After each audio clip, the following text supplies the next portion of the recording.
In front of me is Cubot P80 Pro, and today I would like to show you how you can add emergency numbers.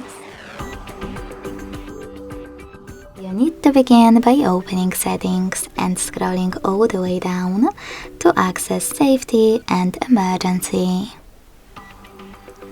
Then click on emergency contacts and tap on add contact. Now click on the one that you wish to set up and then do exactly the same with all the other ones you need. To reorder your contacts, hit reorder at the top right corner and drag them to establish a perfect list.